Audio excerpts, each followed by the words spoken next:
ഇപ്പം നമുക്കിപ്പം ടെലിഫോണിൽ ടിജി ഉണ്ട്. ടിജി നെന്മേനി പഞ്ചായത്ത് വൈസ് പ്രസിഡന്റ് കൂടിയാണ്. ടിജി, എന്താണ് അറിയാൻ കഴിയുന്ന വിവരങ്ങൾ?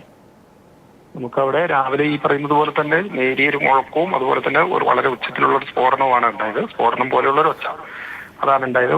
വീടുകളൊക്കെ ജെർക്ക് ചെയ്തിട്ടുണ്ട്. വീടുകളൊക്കെ വിറയിൽ അനുഭവപ്പെട്ടിട്ടുണ്ട്. 22, 23 വാർഡുകളിലെ പ്രദേശങ്ങളിലാണ്. തെക്കൻകൊല്ലി, എടക്കൽ എന്ന് പറയുന്ന പ്രദേശങ്ങളിലാണ് ഇതുണ്ടായിരിക്കുന്നത്. ഇതിന്റെ ഒച്ച അങ്ങ് പിന്നെ നീലഗിരി ജില്ലയിലുള്ള എരുമാട് പോലുള്ള സ്ഥലങ്ങളിൽ വരെ കേട്ടതായിട്ട് ആളുകൾ പറയുന്നുണ്ട്. അവിടെയൊക്കെ അത്രയും വലിയൊരു ട്രെമർ ആയിരുന്നോ? അതെ, അത് റോഡ് മാർഗം പറഞ്ഞിട്ടുണ്ടെങ്കിൽ ഏതാണ്ട് 15-20 കിലോമീറ്റർ അപ്പുറത്തുള്ള ദൂരെയുള്ള സ്ഥലത്ത് നിന്ന് വരെ ഫോൺ വന്നിട്ടുണ്ട്, ഒച്ച കേട്ടു എന്ന് പറഞ്ഞിട്ട്. ഇത് വന്നു കഴിഞ്ഞപ്പോൾ ഞങ്ങളൊക്കെ അവിടെ ഒച്ച കേട്ടിരുന്നു എന്ന് പറഞ്ഞ് വിളിച്ചിട്ടുണ്ട്. അത്രമാത്രം വലിയൊരു ശബ്ദമാണ് ഉണ്ടായിട്ടുള്ളത്.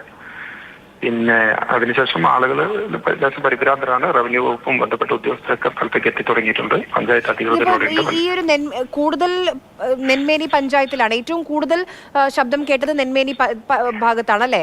അതെ അതെ, എഫക്റ്റഡ് ആയിട്ട് നിൽക്കുന്ന ഏരിയ എന്ന് പറയുന്നത് ഞങ്ങളുടെ പഞ്ചായത്തിൽ 22, 23 വാർഡുകളുടെ പ്രദേശങ്ങളാണ്. 22, 23 വാർഡുകൾ നെന്മേനി പഞ്ചായത്തിലെ നമ്മളുടെ പ്രസിദ്ധമായിട്ടുള്ള എടക്കൽ ഗുഹ നിലനിൽക്കുന്ന അതിന്റെ താഴ്വാരം. ഇപ്പം റവന്യൂ വകുപ്പ് ഉദ്യോഗസ്ഥരൊക്കെ അവിടേക്ക് എത്തിയിട്ടുണ്ടോ? എല്ലാവരും സ്ഥലത്തേക്ക് എത്തിയിട്ടുണ്ട്. അതിന്റെ ശാസ്ത്രീയമായ പരിശോധനകൾ ആരംഭിച്ചിട്ടുണ്ട്. ഭൂകമ്പത്തിന്റെ എന്തെങ്കിലും സാധ്യതകൾ ഉണ്ടോ എന്നുള്ളത് പരിശോധിക്കുന്നുണ്ട്. ആളുകളെ മാറ്റിപ്പാർപ്പിക്കുന്നതിന് അങ്ങനെയുള്ളതിന് ആലോചനകളിലേക്ക് പോയിട്ടുണ്ട്. ഈ സ്കൂളിലെ കുട്ടികളെയൊക്കെ വീട്ടിലേക്ക് എത്തിക്കാൻ കഴിഞ്ഞോ? പെട്ടെന്നായിരുന്നല്ലോ. സ്കൂളൊക്കെ ചെറിയ സ്കൂളാണ്. അധികം കുട്ടികളില്ലാത്ത സ്കൂളാണ്. സ്കൂളൊക്കെ തൊട്ടടുത്തുള്ള പ്രദേശത്തുള്ള ആളുകൾ തന്നെയാണ്, കുട്ടികൾ തന്നെയാണുള്ളത്. പിന്നെ അതുപോലെ തൊഴിലുറപ്പ് പദ്ധതിയൊക്കെ നിർത്തിവെച്ചിട്ടുണ്ട്.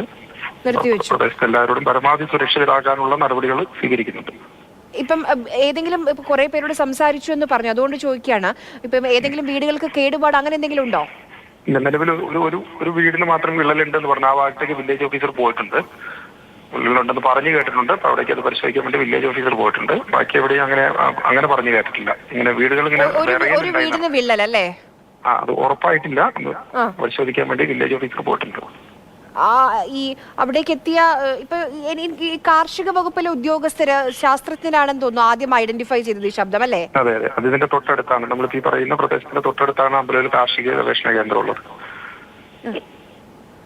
അവരെന്താണ് പറഞ്ഞത്? അല്ല, അവര് പിന്നെ ഈ സംഭവം സ്ഥിരീകരിച്ചിട്ടുണ്ട്. അല്ലേ? അതെ അതെ. ഇനി അതിന്റെ കാരണത്തിലേക്കുള്ള പരിശോധനകൾ തുടങ്ങിയിട്ടുണ്ട്. ശരി ടിജി, ഞാൻ ടിജിയിലേക്ക് കുറച്ച് കഴിഞ്ഞാൽ ഒന്നും കൂടി വിളിക്കാം, കുറച്ചും കൂടി വിവരങ്ങൾ കിട്ടാൻ വേണ്ടി.